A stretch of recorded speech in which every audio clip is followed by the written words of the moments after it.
The night he signed the divorce papers, he didn't just end our marriage, he ended my whole world.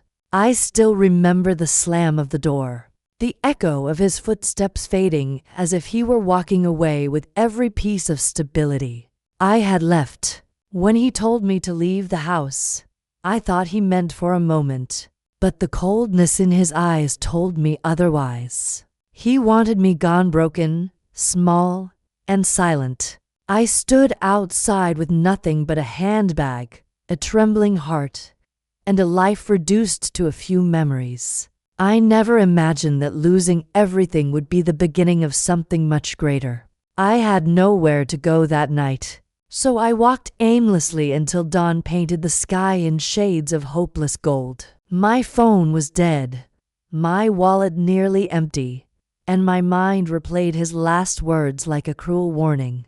"You're on your own now," he had said, as if that was punishment enough. I felt the weight of my mistakes pressing down on me, each step heavier than the last. I wondered how love had brought me to this edge. But I kept walking because stopping meant breaking completely. By the next morning, hunger and exhaustion pushed me toward the one place I hoped wouldn't reject me, the bank. My father used to say, "A bank sees numbers, not people." But I was desperate, and desperation gives courage to even the most fragile heart. I clutched my handbag like it could shield me from humiliation. I knew I had nothing in my account, but maybe I could ask for a temporary loan. Hope was thin, but it was all I had. Inside the bank, the cold air wrapped around me like another reminder of my loneliness. People stood in neat lines, their lives seemingly sorted and stable. I almost turned back, ashamed of my brokenness in such a polished place. Then I remembered the old card my father had given me before he died, just a faded bank access card with his initials. "If you ever fall," he had whispered, "this might help you stand again." I never believed him until that moment. When my turn came, the banker looked at me with polite distance, the kind reserved for strangers and burdens. My voice trembled as I asked if my account could be checked. He took my ID, barely glancing before typing. Then I handed him my father's old card, explaining that it might be linked somehow. He took it without interest until he read the name engraved on it. That's when everything changed. His expression froze, eyes widening as if he had seen a ghost or stumbled on a buried secret. He whispered my father's name under his breath like it carried power or memory. I watched confusion melt into respect, almost fear. He looked up at me, but this time he truly saw me. "Where did you get this card?" he asked, voice suddenly gentle. My heart raced, sensing something unexpected about to unfold. I explained that my father had passed years ago, leaving me only that card and the lessons he never got to teach fully. The banker swallowed hard, glancing at the card again. He excused himself and walked away quickly, taking it with him. I stood there trembling, wondering if I had made some mistake. Minutes felt like hours, and people behind me shifted impatiently. Still, I waited, because walking away felt like abandoning my father's last gift. When he returned, a senior manager walked beside him, a woman whose presence filled the room with authority. She looked at me, then at the card, then back at me with a softness I didn't understand. "Your father," she said carefully, "was one of our earliest major investors. This card is tied to a legacy account he opened decades ago." My breath caught in my throat. Legacy investor? None of those words matched the simple, humble father I grew up with. I blinked, shaking my head, thinking they must be mistaken. But the manager continued, explaining that my father had helped the bank during its early days, lending money that kept it from collapsing. In return, he was promised shares, privileges, and a secure trust. "He never withdrew a single thing," she said with a sad smile. "It seems he wanted it saved for someone." Tears blurred my sight as her words sank into me like warm sunlight. They led me to a private room, where documents lay waiting like silent witnesses of my father's foresight. The manager showed me statements, each revealing numbers I could barely comprehend. My father, the man who lived simply and quietly, had left behind enough wealth to rebuild my life entirely. I covered my mouth, overwhelmed by gratitude and grief. All this time, he had believed in a future I couldn't yet see. In that small room, I cried quietly at first, then openly, letting years of hurt spill out. The banker offered tissues, no longer the distant professional from earlier. He spoke gently, telling me stories about my father's kindness, generosity, and loyalty. Stories I had never known. It felt like rediscovering him, piece by piece. For the first time since the divorce, the world didn't seem cruel anymore. It felt like a doorway opening. They helped me set up access to the account, walking me through every step with patience. Not once did they treat me like a burden or a broken woman.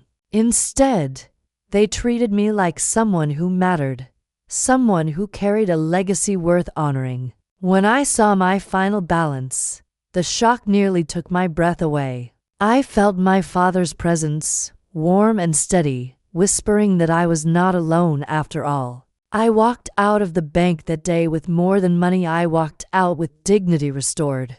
The sun felt different on my skin, brighter, kinder. My steps were lighter, my heart steadier. I no longer felt like someone discarded. I felt like someone destined to rise again. The world hadn't changed, but I had, and that made all the difference. I rented a small apartment, modest but peaceful, and began rebuilding my life piece by piece. Every evening, I read my father's old letters, trying to understand the man who silently prepared a future I never expected. His words guided me, reminding me of strength I forgot I had. Slowly, the wounds my ex-husband left began to close. Pain no longer defined me. Hope did. With the resources I now had, I started taking courses: finance, leadership, entrepreneurship. I wanted to honor my father's wisdom by growing, becoming someone he would be proud of. The nights were long and hard, but I pushed forward. Each challenge taught me resilience. Each success, no matter how small, reminded me that broken beginnings can still lead to powerful destinies. Months later, I launched a small business, a consultancy for women rebuilding their lives after emotional or financial devastation. I wanted to become the helping hand I once needed, the voice that says, "You can rise." Clients came slowly at first, then steadily as word spread. My story became a beacon, one I shared not with bitterness, but with hope. Pain turned into purpose. One afternoon, unexpectedly, I crossed paths with my ex-husband. He looked shocked to see me, standing tall, dressed confidently, living a life he assumed I could never have without him. He stammered, searching for words, maybe even excuses. But I felt nothing: no anger, no desire for revenge, just pity for a man who believed breaking someone made him powerful. I simply nodded and walked past him, choosing peace over bitterness. As my business grew, so did my voice. I spoke at events, wrote articles, and mentored women who felt hopeless, reminding them that their worth was never tied to someone else's acceptance. Every time a woman took her first brave step toward change, I felt my father's legacy expanding through the lives I touched. I was not just rebuilding, I was becoming something greater than my pain. Looking back, I realized the divorce wasn't the end, it was the beginning. Being thrown out broke didn't diminish me. It revealed the strength I never knew I possessed. My father's card wasn't just access to wealth, it was access to a future he believed I deserved long before I believed it myself. Sometimes life cracks us open only to fill us with something stronger. And now, as I stand at the helm of my thriving organization, helping women reclaim their power, I understand my journey with a clarity that brings peace. I was meant to fall so I could rise higher. I was meant to break so I could become unbreakable. My father's love was the bridge that carried me from despair to destiny. And my story, once a tale of heartbreak, has become a testament to rebirth. Today, I live not with regret, but with gratitude for every setback that shaped me, every heartbreak that strengthened me, and every miracle that reminded me I am never alone. My message to anyone listening is simple. Your story isn't over when someone leaves you shattered. It begins when you decide to rebuild. And sometimes, hidden in the ruins, you'll find a treasure left just for you, waiting to change everything.